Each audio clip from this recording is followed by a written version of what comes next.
Mr. Chair of IOSCO, Ashley Alder, Madam Chair, Gabriela Figueiredo Dias, ladies and gentlemen,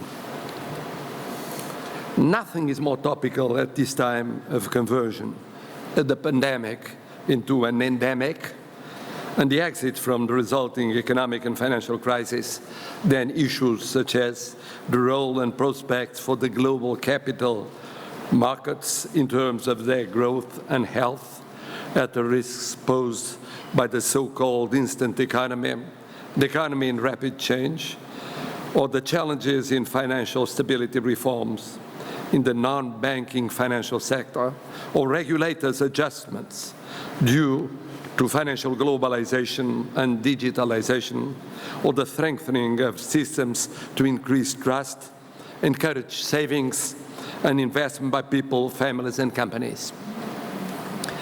A particularly decisive issue is to make the capital market increasingly creative, but stable, dynamic but reliable, so that there are new and improved alternatives for citizen savings and therefore the financing of companies, micro, small, medium-sized ones.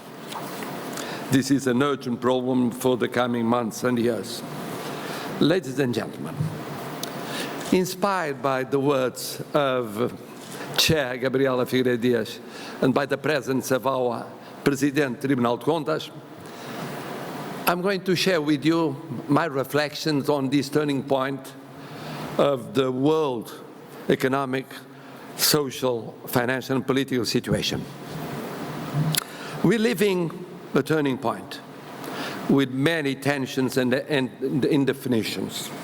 I would say, summing it up, there is a main indefinition, the option between the short term and the medium and long term.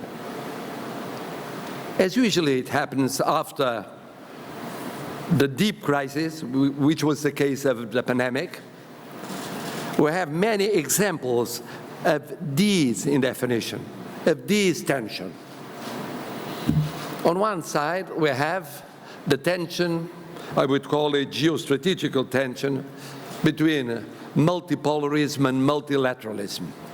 We have a multipolar world, but not yet a multilateral world. We're coming from a period, the last 4 years, at least a part of these 4 years, in which unilateralism, protectionism, and fight between blocs as US and China, US and even European Union, EU, economically speaking, was in the front line. And we're living a period of political indefinition. Shall we have stable political cycles in the next future? Entering US as it is entering in a crucial year of elections, midterm elections, started just these few days ago in main states. Is there to be a change or a stable situation in the US? Speaking of Europe, we have a new German government with a new coalition. For a long time not having the main conservative party in power. And then we're going to have French elections soon, presidential elections soon. In many other countries we have elections in Europe. Shall we have a stable cycle afterwards, as we wish, coinciding with the new cycle at the level of the European institutions, with the new Commission, with the new Parliament for 2 years?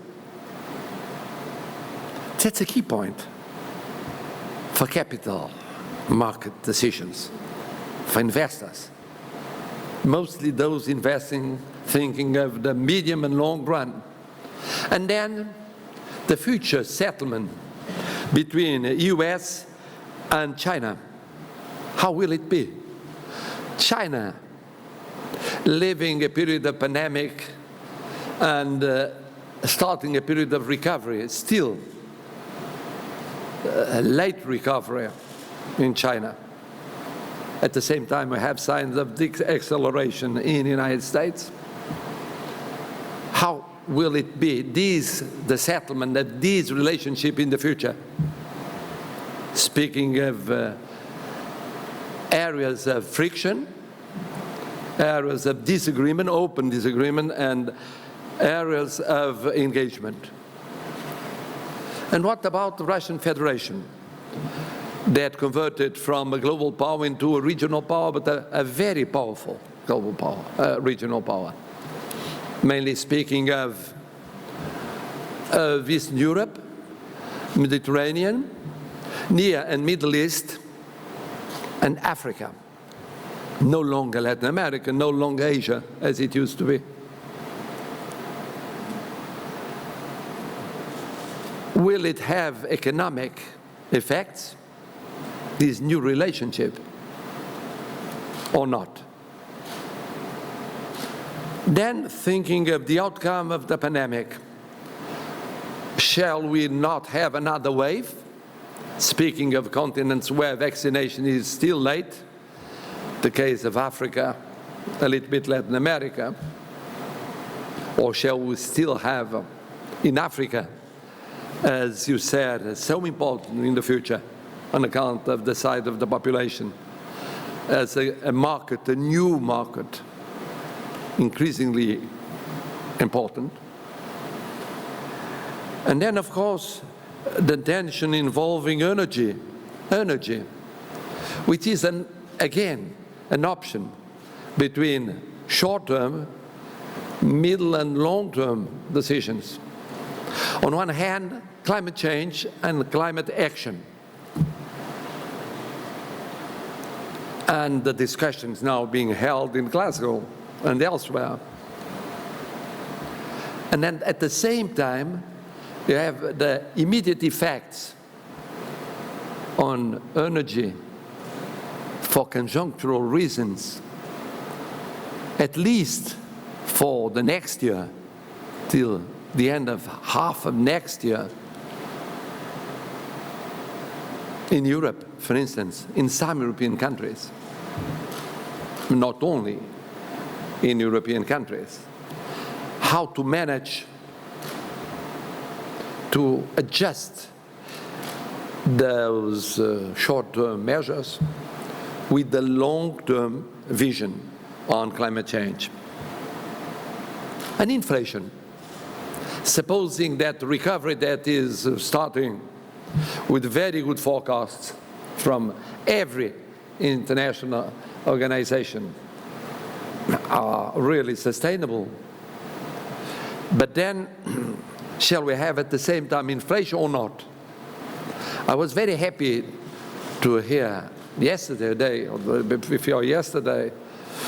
the federal regulator in the US saying, well, it's a short-term situation. It will be over by the end of spring. And even yesterday, Madam President of the ECB was invited by me for a State Council here in Portugal, and at the same time she was in the celebration of the anniversary of the Bank of Portugal, and she was very clear. She has the same assumption about inflation, but admitting as any regulator couldn't avoid to admit, that it must be examined carefully throughout 22 and 23.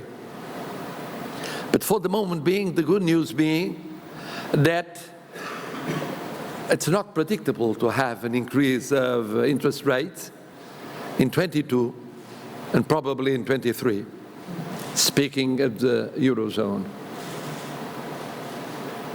And that's good news for a sustainable recovery, and also for the issues you're going to discuss here, speaking of the next future of the capital non-banking markets.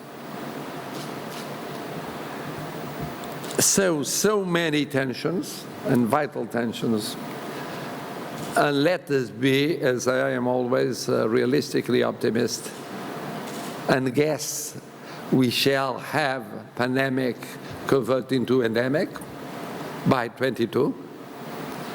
We shall have clear recovery by 22, non-depending upon political cycles or settlements at the international level. We shall have no worrying inflation above 2% in a sustainable way in key economies. We shall have no increase, no sudden unexpected increase of interest rates. So, no fear of something that I've studied when I was at school in the 70s, stagflation. Most of you have heard of it, stagnation of economy and inflation altogether. This is the context.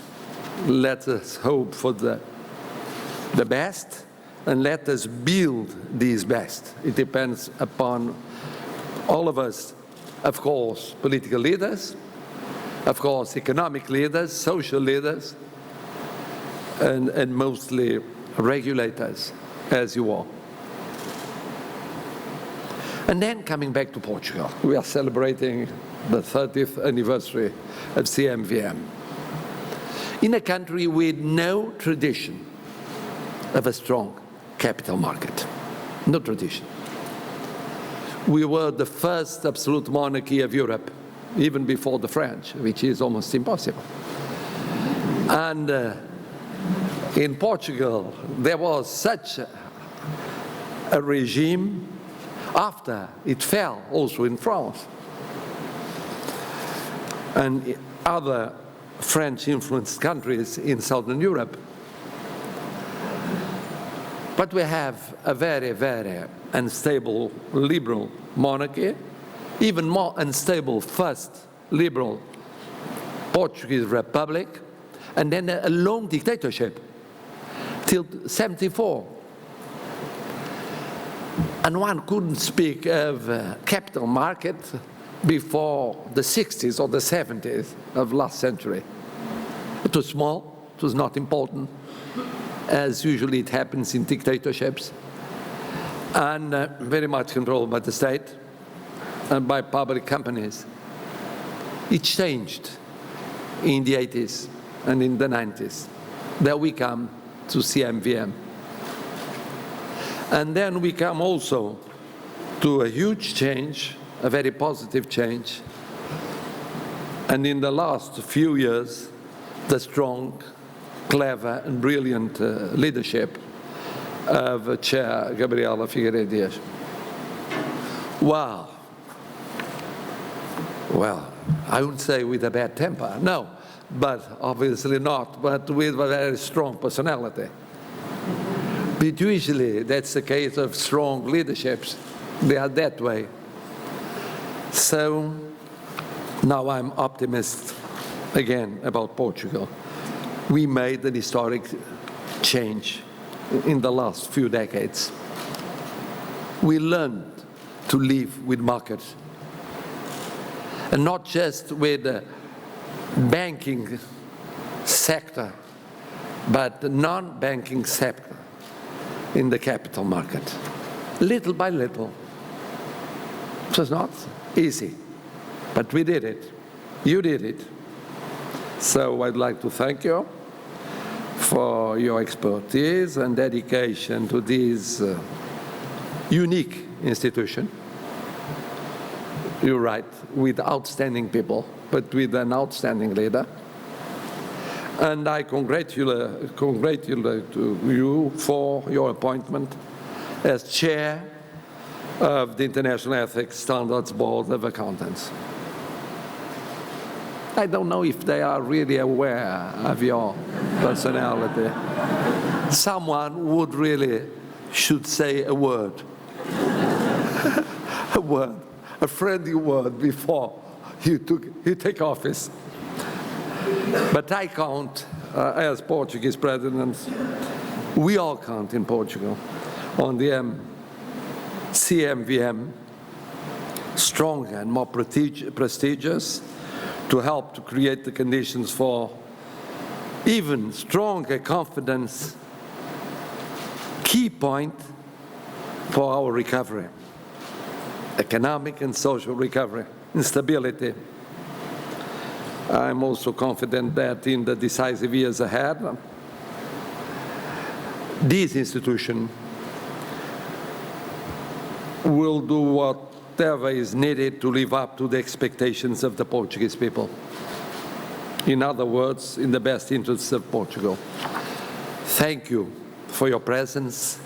Speakers, moderators, participants, be welcome to Portugal. Thank you.